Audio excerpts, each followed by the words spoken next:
Kita yang tadabbur Al-Quran ini ya diawali dengan surat 43 ayat 35.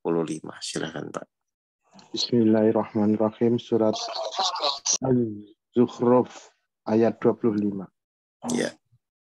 Dan kami buatkan pula perhiasan-perhiasan dari emas. Dan semuanya itu tidak lain hanyalah kesenangan kehidupan di dunia. Sedangkan kehidupan akhirat di sisi Tuhanmu disediakan bagi orang-orang yang bertakwa. Baik, kalau Bapak Ibu perhatikan ya, setiap ayat yang saya pelajari itu ujung-ujungnya itu seakan-akan kehidupan dunia ini bertolak belakang dengan kehidupan akhirat. Seakan-akan ya, Eko ya. Kalau kita lihat kan, makanya lawannya itu nafsu dunia atau kehidupan dunia dengan orang-orang yang bertakwa. Pasti begitu, nafsu dunia dengan kehidupan orang yang bertakwa. Nah sebenarnya kalau menurut Pak Eko ya, berarti kalau saya balik, yang membuat orang sulit bertakwa ini, kan di ayat ini tuh sebenarnya gini, yang membuat orang sulit bertakwa ini kan karena nafsu dunia ya. Betul.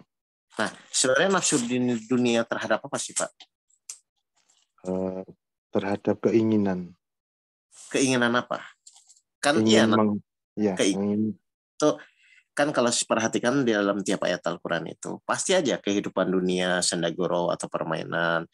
Tapi ujung-ujungnya kenapa kamu tidak bertakwa? Kan seakan yang namanya bertakwa ini bertolak belakang dengan keinginan atau nafsu kita di dunia kan. Atau coba lagi Pak, surat 6 ayat 32 lah. Biar lebih ini. Biar surat, nanti Bapak Ibu. Ya. 6 ayat 32. Iya. Surat Al-An'am ayat 32. Ya, 32 silakan. Dan kehidupan dunia ini hanyalah permainan dan senda gurau. Terus? Sedangkan negeri akhirat itu sungguh lebih baik bagi orang-orang yang bertakwa. Nah, tidaklah kamu mengerti? Jadi kan selalu seakan-akan bertolak belakang antara kehidupan dunia, berarti nafsu di dunia, dengan kita tuh untuk menjadi bertakwa, kan begitu? Iya. Karena semakin besar keinginan kita terhadap dunia, otomatis kan kita akan semakin sulit untuk bertakwa atau taat kepada Allah, kan begitu ya? Iya. Nah, sekarang saya mau kupas. Sebenarnya nafsu apa sih yang membuat kita tuh sulit menjadi taat kepada Allah atau sulit bertakwa kepada Allah, kan begitu kan Pak? Iya. Nafsu apa sih Pak yang manusia yang selalu lakukan, atau siapapun bisa dijawab, yang menjawab, yang membuat sulit kita tuh sulit menjadi taat kepada Allah, dan di setiap ayat tuh dunia bertakwa. Seakan-akan tuh dunia sama bertakwa tuh bertolak belakang. Padahal kan kalau bagi orang yang bertakwa harusnya bukan bertolak belakang, tapi sebagai sarana untuk ketakwaan kan. Tapi kenyataannya manusia itu ketika fokus di dunia itu sulit untuk menjadi taat kepada Allah atau sulit untuk bertakwa kepada Allah. Nah berarti ini tuh nafsu terhadap apa? Keinginan apa? Gini Tat. Jadi maksudnya iblis yang selalu menggoda kita, sehingga keinginan duniawi itu yang kita utamakan. Nah itu keinginan duniawi itu apa? Intinya itu apa? Keinginan dunia itu keinginan apa? Ya sesaat ini ya Tat. Iya misalnya kan kita jadi sulit taat kepada Allah gitu kan. Nah atau misalnya kita benar-benar kadang tidak menerima ketetapan Allah. Ini tuh nafsu terhadap keinginan apa? Ayo yang lain silakan jawab juga. Yang membuat Bapak Ibu jadi susah taat kepada Allah tuh apa dasarnya? Kan ngerti nafsu dunia apa sih yang membuat Bapak Ibu susah tuh? Nah, paham ya maksud pertanyaan saya Pak Eko ya? Iya Pak, iya. Nah, ayo yang bisa jawab. Aduh, lupa semua ini. 2 hari nggak dicas, lupa. 2 hari cepet ya. Ayo ayo keinginan nafsu dunia apa? Silakan. Salah juga nggak apa-apa kok. Keinginan terhadap materi. Materi, oke. Ada lagi nggak? Enggak, karena memang saya melihat di dalam Al-Quran itu seakan-akan bertolak belakang, padahal enggak gitu loh. Dan Allah wanti-wanti sebenarnya dari awal pun Allah sudah wanti-wanti terhadap kondisi itu kan. Oke. Coba kalau gitu saya buka dulu sebagai pemahaman ya, nanti silahkan di surat 4 ayat 126 misalnya. 4:126. Surat An-Nisa ayat 126. Dan milik Allah lah apa yang ada di langit dan apa yang ada di bumi. Dan Terus pengetahuan Allah meliputi segala sesuatu. Coba, kenapa sih Allah berulang-ulang kita sering dengar ayat ini kan milik Allah lah apa yang di langit dan apa yang di bumi. Milik Allah. Itu tuh maksudnya tuh apa? Maksud Allah mengatakan itu apa? Supaya kita itu selalu ingat bahwa kita tidak punya apa-apa. Berarti nafsu apa? Yang cenderung kepada ketidaktaatan kepada Allah itu adalah nafsu apa? Nafsu ingin memiliki. Nah, nafsu kepada selalu ingin memiliki. Itu yang akhirnya membuat Bapak Ibu jadi sulit untuk menerima ketetapan Allah. Makanya coba aja ingatlah milik Allah. Atau satu lagi misalnya, pasti pakai ingat 10 ayat 66 Pak Eko misalnya. Iya, siap. Surat 10 ayat 66. Nafsu ini loh yang membuat Bapak Ibu jadi sulit taat itu loh. Coba. Surat Yunus ayat 66. Ingatlah, milik Allah meliputi siapa yang ada di langit dan siapa yang ada di bumi. Stop dulu. Ingatlah, ingatlah. Kan selalu begitu kan? Iya. Maksudnya manusia, karena memang akan lalai ketika sudah merasa memiliki terhadap sesuatu hal. Misalnya contoh, merasa memiliki ilmu, kira-kira jadi apa, Pak Eko? Ya, merasa pinter. Nah, otomatis jadi sombong. Kan gitu kan, merasa harta. Otomatis gitu kan. Jadi ternyata yang membuat kita sulit untuk menjadi taat kepada Allah, atau sulit untuk misalnya bisa menerima ketetapan Allah itu, karena memang nafsu ke arah memilikinya itu. Sehingga itu jadinya kadang-kadang ketika Allah menetapkan apapun itu, kita jadi sulit menerima karena rasa memilikinya itu tinggi gitu loh. Iya. Makanya kita sadari ya, Ted. Nah itu, makanya kita sekarang harus menyadari itu kan. Iya. Dan itu Allah udah ulang-ulang pada awal, milik Allah lah apa yang di langit dan di bumi dan lain-lain kan. Dan selalu misalnya bertolak belakangnya bahwa kenapa kamu tidak bertakwa? Kenapa? Karena kita akan sulit taat kepada Allah kalau rasa memiliki kita tuh tinggi gitu loh. Iya. Nah ini yang sebenarnya atau coba ya sampai ini diulang-ulang Pak ya. Saya juga melihat surat 23 ya 23 ayat 84 ya sampai 87 misalnya. Ya. Surat Al-Mu'minun 84 dulu. Ya, sampai 80. Katakanlah Muhammad, milik siapakah bumi dan semua yang ada di dalamnya? Jika kamu mengetahui, coba kan diulang-ulang manusia tuh milik siapa terus mereka akan menjawab milik Allah.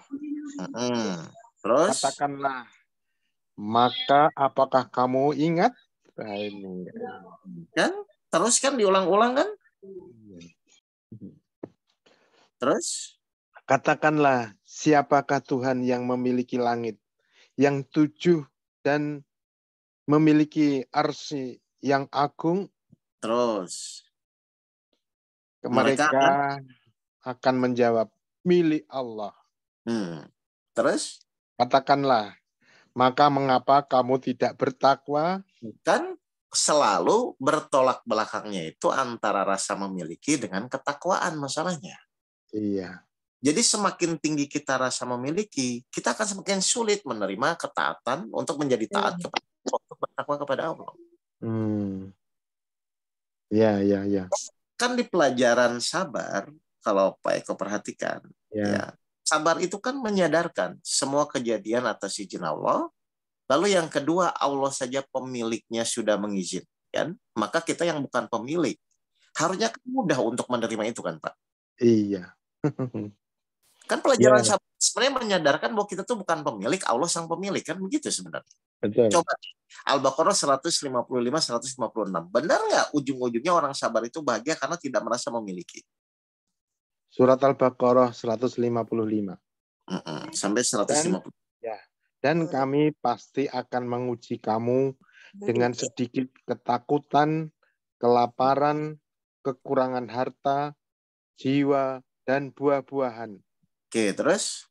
Dan sampaikanlah kabar gembira kepada orang-orang yang sabar. Siapa orang yang sabar? 156. Coba urusannya pasti pemilih. Yaitu orang-orang yang apabila ditimpa musibah, mereka berkata, Inna lillahi wa inna ilaihi raji'un. Sesungguhnya kami milik Allah, dan kepadanya lah kami kembali. Berarti kan selesai kan Pak, kalau begitu kan Pak? Iya. Jadi orang sulit taat, orang frustasi, orang sedih terhadap apa yang di jalannya dilakukan. Karena dia tidak sadar bahwa Allah tuh ingin mengajari kita bahwa kita itu bukan pemilik. Kalau memang benar-benar kita sadar kita itu bukan pemilik, ya apapun nanti yang menimpa kita akan jadi mudah menerimanya. Jadi kenapa nafsu? Gimana Pak? Setelah selesai kajian ini nanti selesai, kemudian rasa memiliki muncul lagi ya kan? Nggak, intinya itu orang mengejar nafsu dunia itu karena memang nafsu ingin memiliki kan Pak? Iya. Orang sedih, orang bingung kan karena merasa ingin memiliki. Bahkan ketika kita punya pengetahuan pasti rasa memiliki, punya harta rasa memiliki. Akhirnya muncul sombong. Ketika Allah ambil, jadi sulit menerimanya, jadi sedih, jadi tidak taat. Akhirnya semua kejadian atas izin Allah atau pemiliknya tuh hilang di pikirannya. Ya. Makanya permasalahan-permasalahan akan muncul karena apa? Karena dasarnya rasa memilikinya ini yang Bapak Ibu tidak mulai kendalikan. Cara mulut sih, kalau secara mulut saya menerima, tapi ketika rasa memilikinya masih ada di dalam hal itu, ya tetap susah. Atau yang Bapak Ibu nggak sadar aja lah Pak Eko. Ketika misalnya orang datang, saya punya masalah, kan itu juga dia udah merasa memiliki. Saya punya masalah, berarti merasa memiliki masalah ya tadi. Nah kan dari awal, makanya kan makanya Allah ulang-ulang kan, ingat bahwa Allah apa yang di langit dan di bumi kan begitu terus. Iya. Jadi rasa memiliki ini memang Allah menginginkan manusia itu untuk meningkatkan pada derajat kesadaran bahwa semua itu adalah milik Allah. Sebenarnya cara-caranya tuh sudah banyak lah lokasi, misalnya kita suruh berzakat, bersedekah, infak, kan begitu ya. Atau menginfakkan segala sesuatu yang dicintai, itu kan maksudnya begitu. Jadi hati-hati ketika kita tidak menyadari di dalam menjalani kehidupan bahwa ternyata rasa memiliki ini membuat kita sulit untuk taat kepada Allah. Ya mulai, dan harus mulai dilatih gitu loh. Makanya tadi sebenarnya kalau Pak Eko perhatikan ya, coba dibaca lagi ya. Di surat An-Nisa, surat 4 ayat 126 yang tadi dibaca, ada itu kan ayatnya tuh. 126 ya, Tat? Coba surat An-Nisa 126, coba. Dan milik Allah lah apa yang ada di langit dan apa yang ada di bumi. Terus? Dan pengetahuan Allah meliputi segala sesuatu. Oke. Oh, bukannya gitu, sebentar. Biar Bapak Ibu paham ya. Pokoknya prinsipnya bahwa nanti ketika Bapak Ibu merasa memiliki, Allah pasti ambil sesuai dengan yang tadi loh. Wa inna lillahi wa inna ilaihi raji'un. Jadi segala sesuatu itu akan kembali kepada Allah, datang dari Allah dan akan kembali kepada Allah. Jelas ini, Pak Eko semua? Ya. Ya, jadi kenapa kita sulit untuk misalnya benar-benar menerima ketetapan Allah atau benar-benar bisa taat kepada Allah karena dasarnya apa semua nafsu dunianya? Ya, ingin memiliki, rasa memiliki. Nah, jadi intinya coba kita mulai menyadari, ini kenapa sih saya sulit menerima, ini kenapa sih sulit sabar, sulit menjalani, karena memang dasarnya di situ. Orang bertakwa, apapun yang Bapak Ibu lakukan, jadi segala sesuatu yang kita sekarang lakukan harus secepatnya bahwa iya, berarti kalau memang kejadian milik Allah, dunia dan isinya milik Allah, dan kita adapun di dunia ini adalah karena keinginan Allah, ya sudah harusnya Bapak Ibu secepatnya berserah diri, kembalikan kepada pemiliknya atau kepada Allah. 10 ayat 55. Silakan Pak. Ya. 10 surat Yunus 155. 55. Ah. Ketahuilah sesungguhnya milik Allah lah apa yang ada di langit dan di bumi. Bukankah janji Allah itu benar? Tetapi kebanyakan mereka tidak mengetahui. Baik, satu lagi Pak. 10 ayat 65. Ya, surat Yunus 65. Dan janganlah engkau Muhammad sedih oleh perkataan mereka. Coba perhatikan ya, Nabi Muhammad dibilang gila, dibilang apa kan oleh kafir Quraisy itu, terus? Sungguh, kekuasaan itu seluruhnya milik Allah. Tuh, balik lagi kan? Karena Allah sudah mengizinkan, pemiliknya juga sudah mengizinkan, terus? Dia maha mendengar, maha mengetahui. Nah, jadi intinya ternyata apa, Pak? Ya, semuanya milik Allah. Baik, sekali lagi, satu lagi surat 7 ayat 128. Surat 7, 128. Surat Al-A'raf. Musa berkata kepada kaumnya, mohonlah pertolongan kepada Allah dan bersabarlah. Sesungguhnya bumi ini milik Allah. Balik lagi kan, pokoknya tenang, sabar. Berarti kan kalau Bapak Ibu memahami, sabarnya akan mudah. Terus diwariskannya kepada siapa saja yang dia kehendaki di antara hamba-hambanya. Dan kesudahan yang baik adalah bagi orang-orang yang bertakwa. Baik, jelas ya Bapak Ibu ya. Jadi intinya hal yang harus Bapak Ibu mulai perbaiki adalah nafsu dunia terhadap rasa memiliki. Itu aja. Kalau sudah rasa memilikinya mulai berkurang, kan kita sering innalillahi wa inna ilaihi raji'un, segala sesuatu datang dari Allah dan kembali kepada Allah tuh, yang menyadari bahwa Allah pemilik kejadian, Allah pemilik langit dan bumi, bahwa Allah pemilik keputusan apapun, ya sudah. Karena kita sadar kita bukan pemilik, ya harusnya respon dan reaksi yang kita hadapi harusnya biasa-biasa saja, kan Pak Eko, begitu kan Pak? Iya. Nah, tinggal kita punya PR ke depannya. Bagaimana kita bisa berlatih, dan latihannya itu bahwa benar-benar ya udah sekarang kita berlatih menurunkan rasa memiliki terhadap apapun yang sekarang kita pegang atau kita punyai, kan begitu. Makanya caranya sebenarnya ada, salah satunya di surat 3 ayat 92. Coba Pak. Ya. Surat 3 ayat 92. Surat Al-Imran 92.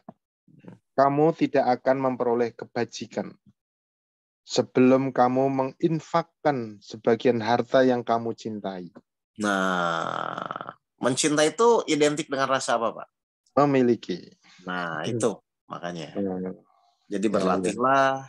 Karena memang kalau rasa memilikinya itu tinggi, pasti sakitnya sakit benar, menderitanya menderita benar. Jadi mulai dilatih saja ya, karena memang kan ini masing-masing lah, silahkan punya cara sendiri, dan yang tahu dirinya kan dirinya sendiri soalnya. Ketika ada kejadian, ingat, oh Allah pemilik kejadian, saya sudah mengizinkan. Baik, saya yang bukan pemilik, terima. Kan itu dalam rangka melatih itu. Segala sesuatu kalau ada kejadian, innalillahi wa inna ilaihi raji'un. Segala sesuatu datang dari Allah, kembali kepada Allah. Kalau bisa tuh arti innalillahi itu langsung ngerti gitu loh Pak. Jangan sekadar ucapan innalillahi saja. Tapi pas ini datang dari Allah dan akan kembali kepada Allah. Nah itu harus mengerti, ucapan itu harus ditanamkan. Jangan latah innalillahi saja gitu loh Pak Eko. Ngerti kan? Tad, mohon maaf.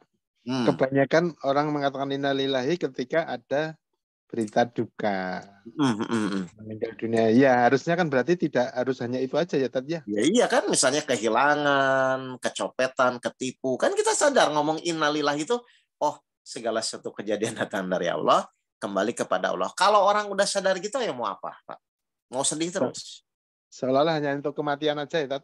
Nah, bukan kan, segala sesuatu kejadian, musibah, atau misalnya kehilangan harta, atau misalnya sakit, berobat, kan semua tuh dasarnya kan innalillahi wa inna ilaihi raji'un. Iya, iya. Jadi kalau sudah begitu ya mau apa gitu loh. Kan begitu aja kan. Jelas ini Bapak Ibu sekalian? Ya. Ya, jadi intinya kesimpulannya apa? Ternyata ketaatan itu bertolak belakang dengan rasa nafsu dunia yang namanya rasa memiliki. Bapak Ibu ingin semakin meningkatkan ketaatan, Bapak Ibu harus semakin sadar rasa memiliki ini harus semakin dikikis. Cara berlatihnya banyak lah, dengan berinfak, bersedekah, berzakat, atau melakukan kebaikan-kebaikan yang intinya menurunkan ego rasa memilikinya itu. Ya, lalu ingat kata-kata innalillahi wa inna ilaihi raji'un itu bukan hanya sekedar kata-kata, tapi menyadari segala sesuatu datang dari Allah dan akan kembali kepada Allah. Silahkan ya Allah. Terus yang ketiga, pelajarannya bahwa semua kejadian milik Allah, kan gitu kan? Ya. Karena Allah saja yang memiliki sudah mengizinkan, maka kita dengan kesadaran kita bukan pemilik pun, ya sudah kita menerima dulu, sadar bahwa ini adalah sudah diizinkan oleh pemiliknya. Larang sudah tinggal tunggu reward atau hadiah petunjuk dari Allah terhadap masalah-masalah yang kita dihadapi. Akhirnya semakin lama hidup kita semakin tidak khawatir, semakin tenang, karena memang benar-benar yakin bahwa kita itu memang bukan pemilik gitu loh Pak. Iya. Baik, kalau gitu Bapak Ibu sekalian, terima kasih seperti biasa nanti terima kasih. Ya, sama-sama. Mari kita tutup bacaan hamdalah bersama. Alhamdulillah. Amin. Ya, makasih ya. Mari sama-sama. Barakallah, Dokter. Ya, wabillahi taufiq wal hidayah. Assalamualaikum warahmatullahi wabarakatuh. Waalaikumsalam warahmatullahi wabarakatuh.